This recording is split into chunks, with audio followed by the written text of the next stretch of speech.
fortunate, so therefore they're entitled to be taken care of by the people who produce.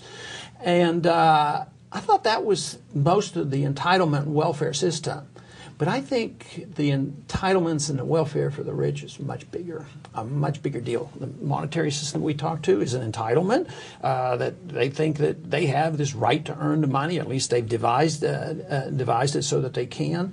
But then there's the entitlements of privilege regulations and tax benefits here and there, and the military-industrial complex and contracts. Just think how many billions of dollars are going into big corporate coffers in trying to rebuild Iraq. First, the military-industrial complex makes all this money building weapons. Then when they destroy a country, then they get more money to rebuild it. And it just goes on and on. And who gets it? The rich don't suffer. The rich get richer, but the middle class suffers because of the inflation and taxes. But then again, there's a challenge to the poor, and they're the ones who want entitlements. Liberals in Congress will come up and they'll always harp on the stagnant wages of the poor and middle class, and I agree with them. And a lot of conservative Republicans won't. They say, oh, no, they're doing fine. They don't pay any income tax. But I agree with the liberal who said the income for average people is being fixed the last 6 or 7 years. No increase whatsoever. And yet the liberal says, well, they're entitled to a better living. We're going to raise the minimum wage. We're going to give them more money for their entitlement, more education, more schools, more medical care, more housing. And we're going to tax the rich. But that makes the problem worse. What they have to do is understand, back to the monetary policy, the liberal has to become more populist understanding about how monetary policy is so anti-middle class and anti-poor, and that just taxing productive citizens, there's a lot of productive citizens in this country who do it on their own, and they're not part of the very rich who benefit from government, and to tax them is detrimental. It doesn't solve the problem, and it takes away jobs. You know, if you tax productive individuals, you hurt job production, and yet that's where we are today. I think it's starting to people are starting to recognize that our economy is in bad shape and people are getting poorer. In this last election, I think people expressed themselves not only about the war, but I think there was a lot of deep expression about worry about the economy in spite of the low rate of unemployment. I think it's the underemployment, poor jobs, that we don't have the jobs that we have sent overseas because of the way the monetary system works, and they're getting pretty nervous about this. So it's a really great opportunity to get involved in this education. That's why I'm delighted to hear about what you're doing with programs like this and other activities, not only because it's important to understand economics, but it's also in their best interest that entitlements do not satisfy the best interest of the people. That eventually destroys a country. So it's the understanding of economic policy which is in the best interest of all of us. Most people in the United States don't realize that you can go to the U.S. Treasury's website and you can download the financial statement of the United States and you can read it yourself. I do this. I don't know anybody else that does. But in it, you see the entitlements projected out for 20 years.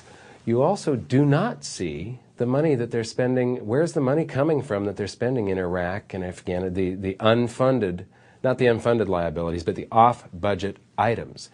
They're not in there at all, yet somehow the money appears for them to spend on Iraq, Afghanistan, and the war on terror.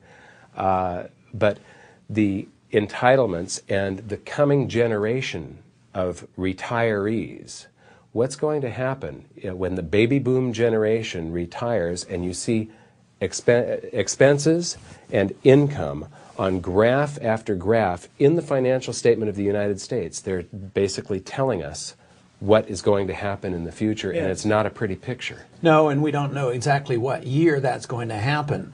The economy is shaky right now. The stock market is shaky. Let's say we are moving into a pretty steep downturn. Then all the projections are inaccurate because we don't know how many people will be working next year or the year after, so we don't know the income. And we can estimate to a degree the expenses, but even that is difficult because private pension funds are insured by the government, and they're going to inherit a lot, and we are transferring some of the medical responsibility from private corporations who no longer can happen, like the prescription drug program was a transfer from private responsibility to government responsibility.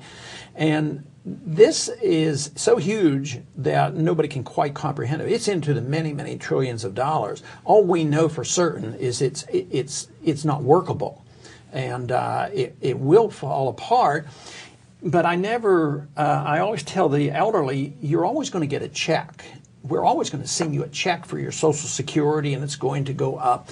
But we will always fudge on what the real rate of inflation is, so it will never go up quite for you. So your real income is going to stay flat or go down. But you're always going to get a check, and they'll try to keep up. But the question is what's it going to buy? Even if it comes gradually, and electricity doubles, and your check doesn't double, you're going to suffer. And I think that is what's going to happen. I think this country is going to get much, much poorer. And the entitlements will finally have to end, because just printing the money and running up the deficit or expecting foreigners to continue to loan us the money, it's not going to last. It's just a dream. And it's very, very serious. And even though there's a few people in Washington talks about it, they're not really serious about it. It's put it off. There's a deep concern in Washington for the next election already. We've just had an election already. What is the deep concern? About 2 years from now, how do we get power back for the Republicans? How are we going to maintain power? Who's going to be president? It's a game that they're playing. They're not thinking about the cause of liberty and the future and understanding monetary policy and why this thing won't work. That's the lowest on their priorities, and it's all to pander, to get votes, and they're dealing in a very corrupt system. There's less corruption than you might believe in the conventional sense of members of Congress taking money under the table. They're dealing in a corrupt system where they're transferring wealth back and forth, and that's their job. And the better they transfer this wealth from somebody else who's paying the taxes to their district, I mean, that's the sign of an effective congressman. So they work very hard at that. It's a system that is corrupt, and it invites a lot of abuse, and that's why this entitlement system has just gotten totally out of control. But in a way, though, when the crisis hit, there'll be some good things that come about it. People will recognize that hard work is an honorable thing to do, and we have to work to maintain a standard of living. And it means also that we're going to pull in our horns. We won't pretend that we can tell other people how to live and that we're going to take democracy. Well, the founders didn't even like democracy, and we're expending lives and hundreds of billions of dollars to go over there and tell the Iraqi people how they're going to live. I mean, that's going to end. It's going to end, not because of great wisdom gravitating to Washington. It's going to end because we're going to run out of our wealth, and the entitlement system will be declared bankrupt.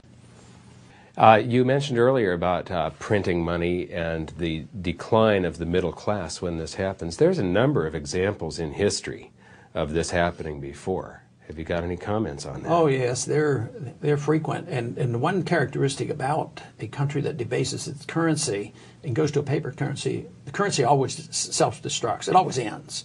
I mean, today, if you take... Tell us the difference between an asset-backed currency and a fiat currency. Well, the fiat means that it is declared by government that this is money. It's paper and it's money, and it's by government declaration. Where if you use a gold coin, the value comes from the marketplace, and government can't reproduce this, so it's always exchangeable, and the people will accept it. If this is sunk on a boat and a ship now, or it was 500 years ago, you dig it up, it has tremendous value. There will be numismatic value plus the real value of gold.